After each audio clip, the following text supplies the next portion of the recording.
Oferecimento KTO.bet.br. Jogue com responsabilidade. Site proibido para menores de 18 anos. Uma classificação fantástica do Botafogo. Era o grupo mais difícil dos brasileiros, sem a menor dúvida. O Botafogo consegue um feito fantástico, independente do que vai rolar no mata-mata. É um grande feito do Botafogo essa classificação. Ninguém acreditava, ninguém apostava depois que a competição, ou no início da competição, antes da competição começar, pelo grupo, né? Era um grupo muito complicado, com duas equipes fortes do futebol europeu, o PSG, que é o melhor time do mundo na atualidade, e o Atlético de Madrid, que embora tenha jogado nesse Mundial um futebol muito pobre, hein, na maioria dos seus jogos, né? Acho que o jogo contra o Seattle Sounders é meio que um bônus dentro da primeira fase, porque é um time muito fraco, o time norte-americano, e curiosamente foi o jogo que o Botafogo talvez tenha ido pior, né, dos três.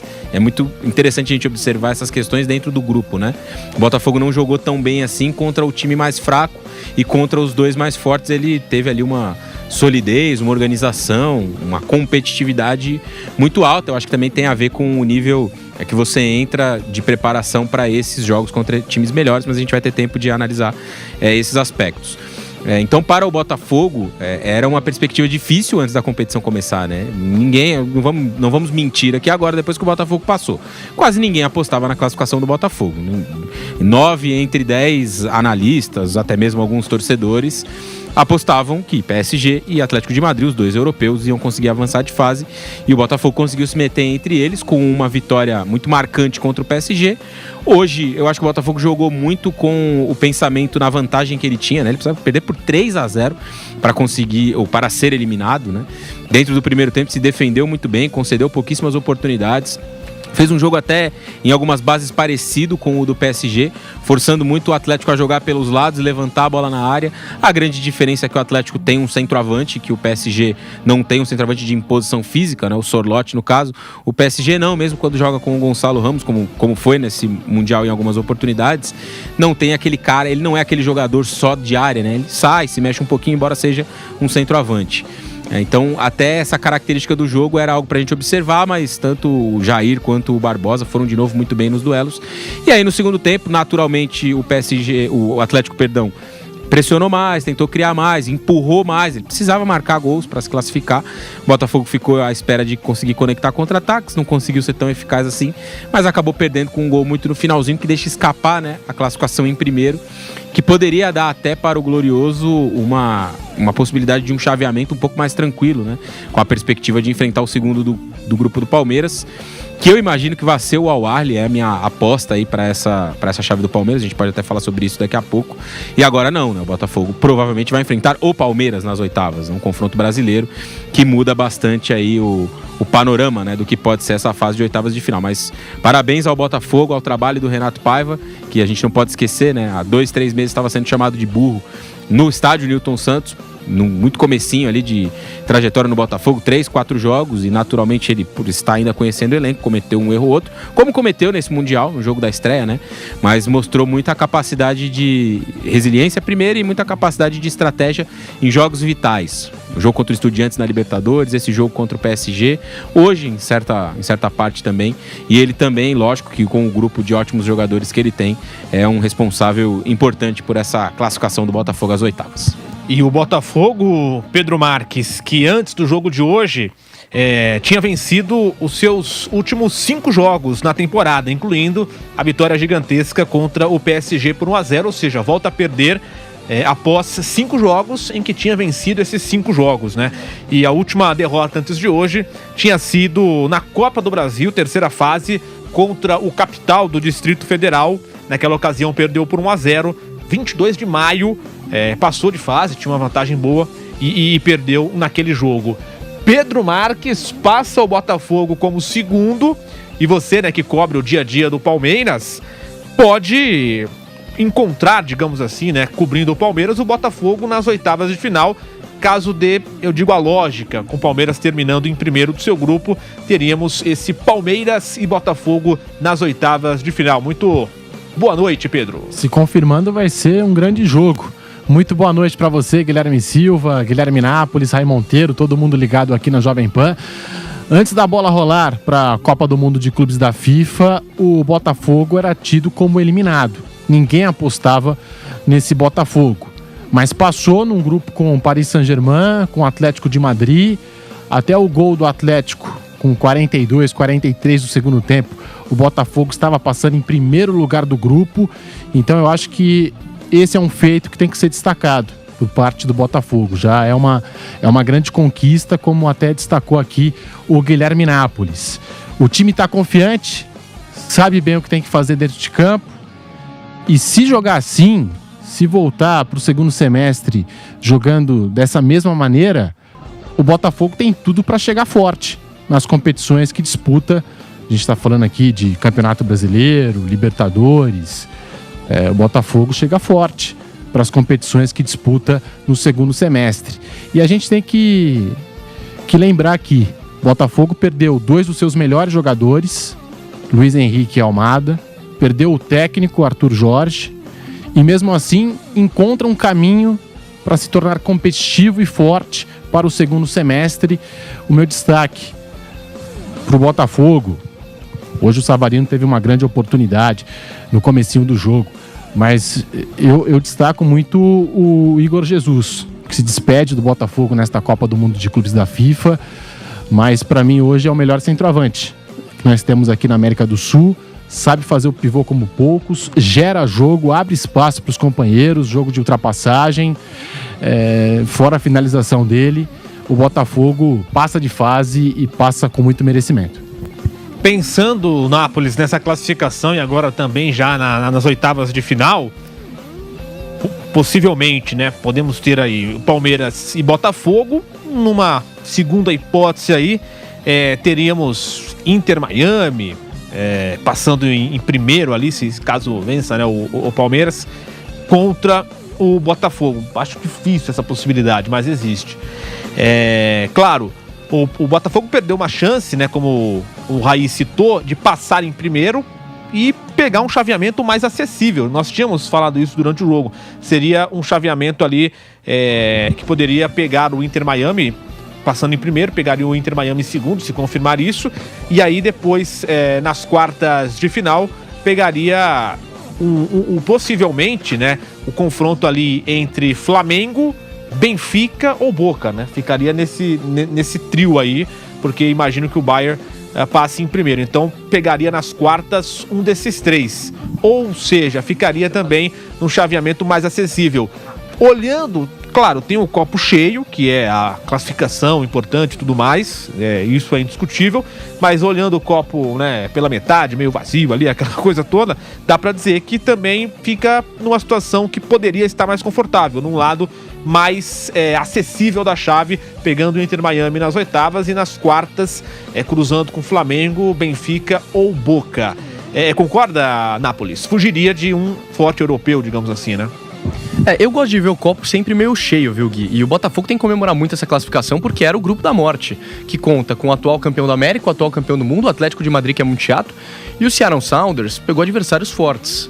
Mas não é um time tão bobo assim. Se tivesse outros grupos, poderia até quem sabe mesmo brigar pela classificação ali na segunda colocação. É um time bem ajustadinho, a equipe americana.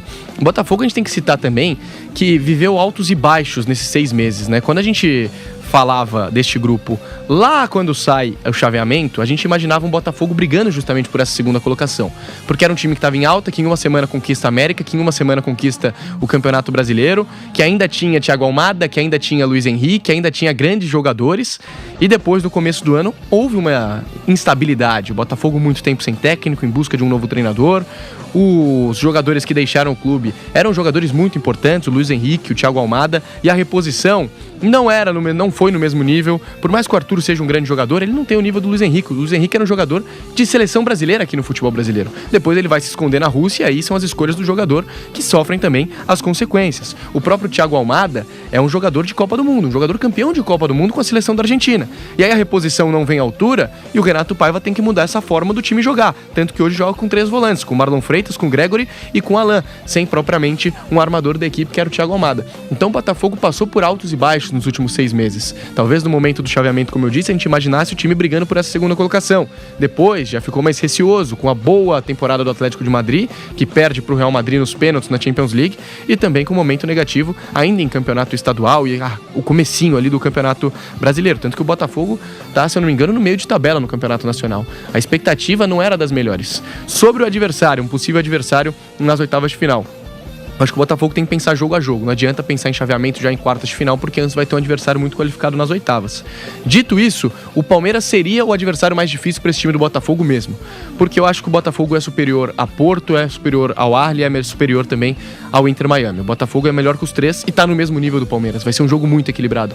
E tem ainda o acréscimo da competitividade. Nos últimos anos a gente viu Palmeiras e Botafogo se batendo, se bicando ano após ano. Foi assim em 2023, foi assim em 2024 no Campeonato Brasileiro, foi assim em 2024 também na Copa Libertadores, quando o Botafogo elimina o Palmeiras. Então é um confronto que está em evidência nos últimos anos no Campeonato Brasileiro.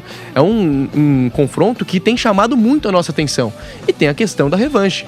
O Botafogo ficou com aquela sede de revanche do Campeonato Brasileiro de 23. Em 24 foi campeão. O Palmeiras está com essa sede de revanche em relação à Libertadores de 24. Então será um grande jogo. A gente está acostumado com o jogo mata-mata, mas esse vai ser só de mata, né? Então vai ser um grande jogo. A expectativa, a minha pelo menos, é esse confronto justamente contra o Palmeiras. Eu acho que o Palmeiras vai passar com facilidade pelo Inter Miami, mas também vai ser um jogo que tem as nuances, né, da Copa do Mundo de Clubes, então vai ser muito difícil. A pressão de, se a gente perder, a gente vai pegar o Paris Saint-Germain, se a gente ganhar, a gente pega o Botafogo. Claro que pro Palmeiras também é mais positivo pegar o Botafogo do que pegar o Paris Saint-Germain, mas eu acho que será um grande jogo. Se confirmado esse confronto no próximo sábado, 13h, a gente vai ter um dos jogos mais legais de assistir na Copa do Mundo de Clubes. Por mais que seja um jogo que a gente esteja acostumado a ver, a situação, o enredo, o clima vai ser completamente diferente e eu acho que isso vai ser muito interessante. E até pegando um gancho nisso que o Gui falou, a gente tem visto nos últimos anos muitas decisões entre Palmeiras e Botafogo, né? 2 anos consecutivos protagonizando a briga pelo título do Campeonato Brasileiro e um mata-mata de Copa Libertadores aí no meio, né? Então eles também têm criado uma rivalidade de certa forma nos últimos tempos, né? Assim como Palmeiras e Flamengo estabeleceram uma rivalidade no sentido da briga pelos títulos nas últimas temporadas, né? São os grandes protagonistas do futebol brasileiro nos últimos, 6, 7 anos, né? De 2018 para cá. Eles têm brigado ali pelos principais troféus e têm conquistado os dois, né? Um ano ganha um, outro ano ganha o outro. De lá pra cá, o Palmeiras ganhou 3 campeonatos brasileiros, ganhou uma Copa do Brasil, ganhou 2 Libertadores e ainda teve decisões ali de Supercopa entre eles. O Flamengo ganhou 2 campeonatos brasileiros, ganhou 2 Libertadores, ganhou 2 Copas do Brasil. Então, eles vêm vencendo títulos importantes nos últimos anos. E essa rivalidade, claro que nesse momento, ainda numa medida menor, ela começa a se criar com o Botafogo também, por conta da disputa pelo título do Campeonato Brasileiro da temporada retrasada, 2023, que o Palmeiras foi campeão virando em cima do Botafogo, com aquela virada épica no Newton Santos 4-3. E na temporada passada, o Botafogo quebra o jejum e ganha o Campeonato Brasileiro em cima do Palmeiras, também com uma vitória emblemática num confronto entre eles na reta final do campeonato, né? Quando o Botafogo consegue vencer por 3-1 na casa do Palmeiras, e com isso ele se aproxima muito de ser o campeão brasileiro, além, como eu disse, da eliminatória na Libertadores, em que o Botafogo vence o primeiro jogo, vai à casa do Palmeiras, abre 2-0, toma um empate, tem gol anulado, tem bola na trave no fim. Então os confrontos entre eles têm sido muito bons. Nesse ano eles já se enfrentaram uma vez no Campeonato Brasileiro 0-0, um jogo que até o Botafogo foi melhor que o Palmeiras, na minha opinião. Era a estreia do Renato Paiva, né? A primeira rodada do Brasileirão, o jogo de abertura ali entre os últimos 2 campeões.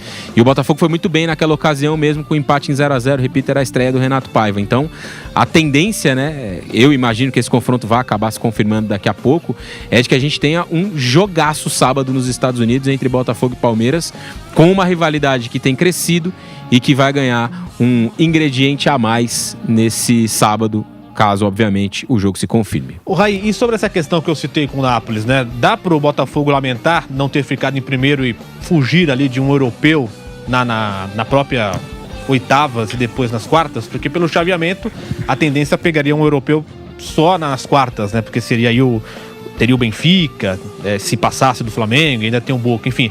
Mas ainda assim um europeu de um patamar diferente de City, de Real, enfim, de Bayern e tal. Dá pra imaginar? Dá pra lamentar? Ou você acha que é exagero falar isso? Eu acho que dá pela circunstância, né? O Botafogo esteve com a classificação em primeiro lugar nas mãos até os 43, 44 do segundo tempo, quando sai o gol do Griezmann.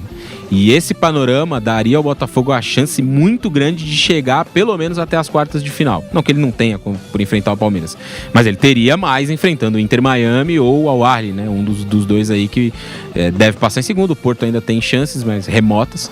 Então, um dos dois passando, né? O Botafogo teria um confronto, na minha visão, mais acessível.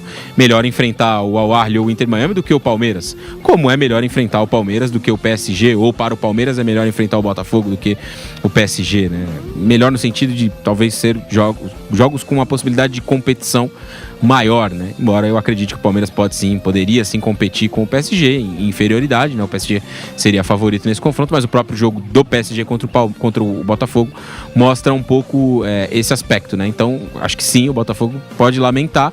É claro que tá feliz por ter avançado, né? Como eu disse, ninguém apostava no Botafogo e a gente não vai dizer que agora, porque passou, que apostava, não, todo mundo acreditava. Não acreditávamos. Todas as simulações feitas colocavam o Botafogo eliminado ali na primeira fase pela dificuldade do grupo.